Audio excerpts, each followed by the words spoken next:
qui connaît. Moi, je connais aussi un peu ces chauffeurs. 50% des chauffeurs aujourd'hui prennent des stupéfiants. Parce qu'ils ne dorment pas. Ah, ils savent pas que quand tu as pris le stupéfiant. C'est ça que je vous ai dit. Ils peuvent voir. Tu crois qu'il est Ils peuvent voir un petit trou là. Ils pensent, ils croient que peut-être c'est une ouverture. Vous avez été chauffeur. Oui, non, on vit avec eux. On est dans la cabine avec eux. On les connaît. Vous êtes un chauffeur. Oui, il y a des choses que sur un plateau de télévision, moi, en tant que syndicaliste de transport, je peux pas accepter passer cela. Dire à Mondo Vision que les chauffeurs camerounais consomment la drogue, c'est pour dire. Voilà, si c'est pas mon gars, il faut, mais les accidents sont là, hein. On devrait quand même sanctionner. Mais écoutez, monsieur, il a parlé de ces camions qu'on voit passer ici tous les jours, au vu au sud de tout le monde. On respecte même plus la mesure à 10 ans. Mais le ministre, le préfet Benjamin Mboutou, en 2021, il avait également pris un arrêté allant dans ce sens-là. C'était, je crois, le 8 mai 2021 pour interdire la circulation au niveau de la ville de Douala en le même espace-temps. Mais qu'est-ce qu'on voit? Les camions continuent de traverser la ville et le dernier cas en date, c'est de côté il y a 2 jours. Mais écoutez, c'est ce que j'appelle la posture politique. La posture politique, c'est comme ça qu'on appelle ça en politique. On fait semblant de s'intéresser au problème, alors qu'on ne s'intéresse pas au problème.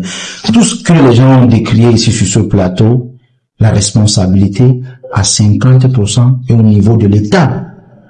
Quand vous parlez de la zone, dit que le chauffeur, lui, lorsqu'il débarque le matin, à 50%, il vérifie quand même un certain nombre d'éléments dans sa voiture, et lorsqu'il est 6 heures, il devrait normalement s'arrêter. J'ai envie de dire à Basile que quand moi j'ai vérifié ou pas, on peut aussi vérifier à un certain nombre de kilomètres. Que je vérifie ou pas, il y a normalement des gens qui doivent aussi vérifier. Mais quand vous traversez le centre urbain après 6 heures, est-ce que vous-même, comment vous vous sentez? Vous traversez la ville de Douala après 6 heures du matin, alors qu'il y a une mesure qui interdit cela. Comment vous, chauffeur, vous vous sentez? Mais ces chauffeurs-là, d'abord, se sentent très mal. Je vous ai dit, 50% de ces chauffeurs, d'abord, ne sont pas normaux. Parce que les sentent mal, vous devez continuer la mesure. Non, avant que lui, il vous dit exactement l'aspect qu'il connaît. Moi, je connais aussi un peu ces chauffeurs. 50% des chauffeurs aujourd'hui prennent des stupéfiants. Parce qu'ils ne dorment pas. Ah, ils savent pas que quand tu as pris le stupéfiant. C'est ça que je vous ai expliqué. Ils peuvent voir. Tu crois qu'il est Ils peuvent voir un petit trou là. Ils pensent, ils croient que peut-être c'est une ouverture. Vous avez été chauffeur. Oui, non, on vit avec eux. On est dans la cabine avec eux. On les connaît. Vous êtes un chauffeur, peut-être que vous ne prenez pas, mais ne venez pas. C'est pas vrai comment? Vous vous amusez. Mais écoutez, c'est un homme normal. Un homme normal qui. Et vous dites que vous êtes du secteur. Un homme. C'est là-bas, c'est avec ces véhicules-là. Je dis bien que les chauffeurs au Cameroun prennent les stupéfiants. Si vous ne m'apprenez pas, bravo monsieur, vous êtes un exemple. Je compte sur vous pour faire un syndicat pour sensibiliser ces gars. Parce que comment quelqu'un va conduire d'aujourd'hui, après-demain, après-demain, je disais ici, Zachary, que dans des pays qui sont intelligents, après 2 heures, on vous impose de vous arrêter. On ne vous demande pas, on vous impose de vous arrêter. Mais ici, comme les chauffeurs sont payés au coup par coup, au nombre de voyages quelquefois, on dit à un chauffeur que bon, il faut que tu partes, tu vas vite, il faut que tu arrives à Bertois rapidement. De Bertois arrive rapidement, on lui donne même souvent des horaires. Et j'ai vécu une scène, peut-être que vous ne le savez pas, sur un camion Mac, où j'ai compris les divers. Nous aussi, on va s'asseoir souvent dans les lieux où on prend les cafés compliqués là. Mais on ne prend pas souvent. Donc, qu'est-ce que vous faites avec ceux qui prennent? Qu'est-ce qu'ils vous prenez pas? Qu'est-ce qu'ils amusent? Non, vous savez que les hommes politiques sont des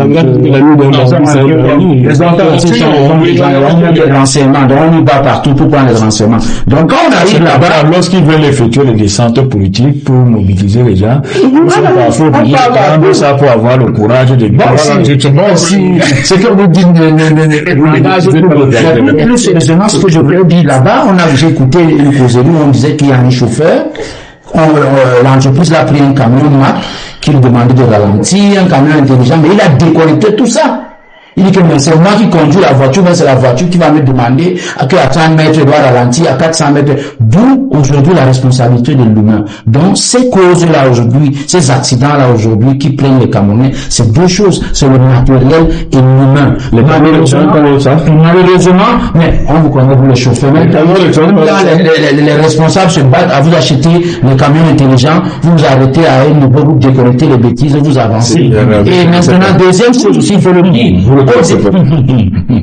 Laissez-moi dire ce que je ne connais pas. Au-delà, pour le chauffeur, laissez-moi dire ce que je ne connais pas. C'est pas sérieux. Sérieux de votre part, c'est pas,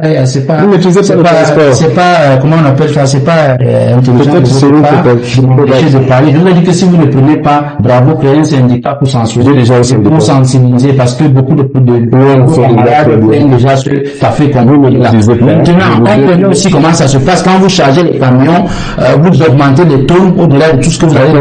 Ensuite aussi, vous baissez votre part de tonnes parce que vous avez besoin d'argent. Donc le camion se retrouve extrêmement chargé, au point où si le camion monte sur une petite pierre, il peut chavirer et il peut tomber, ou s'il entre dans un petit trou, la responsabilité lui-même. Donc c'est là où je dis, monsieur Serge Alain Autou, que le problème doit être laserisé à 360 degrés. Il y a la tolérance administrative, mais il y a aussi l'humain, mais il y a aussi tous ces gars-là qui se mettent en route pour prendre de l'argent. Tu appelles souvent l'air de repos, il n'y a pas l'air de repos, il y a l'air de gombo.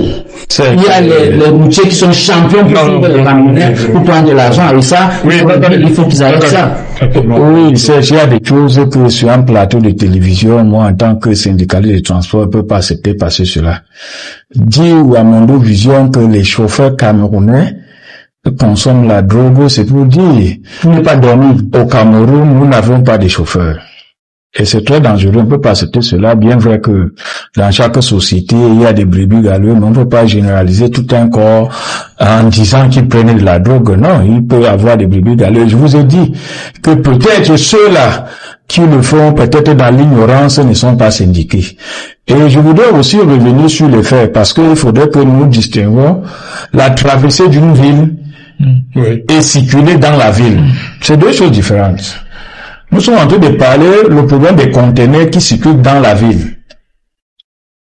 La traversée d'une ville, vous pouvez partir de Yaoundé pour Limbe, ça n'a rien à y voir avec la circulation de la ville. Sauf que vous passez dans la ville. Traverser la ville. Traverser la ville, il y a 6 heures. Non, on peut traverser une ville.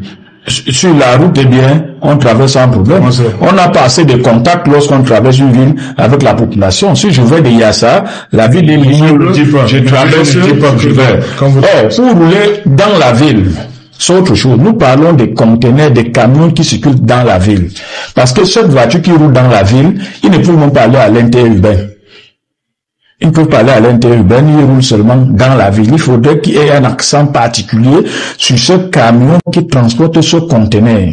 Je ne comprends pas comment un conteneur de 40 pieds qui transporte plus de 120 tonnes de carreaux venant de l'extérieur du pays, on laisse qu'un camion porte, ça vient dans la ville avec.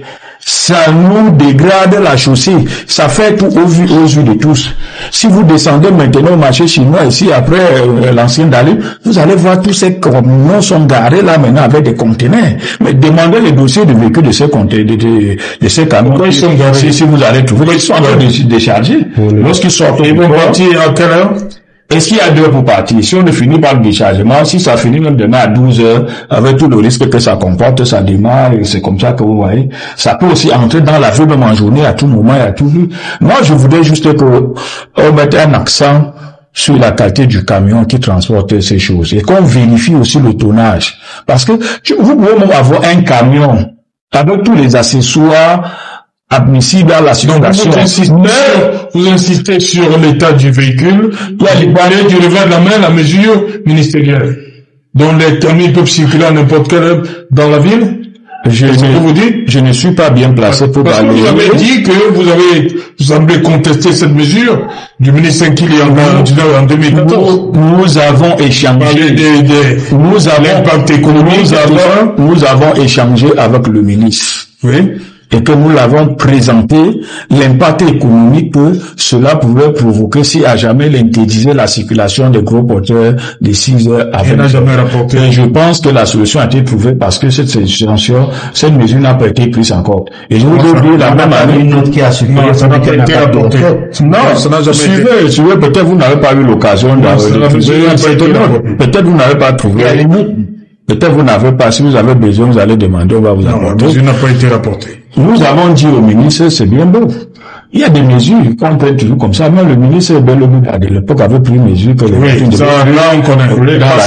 Oui. Mais les gros porteurs en journée, on connaît la suite.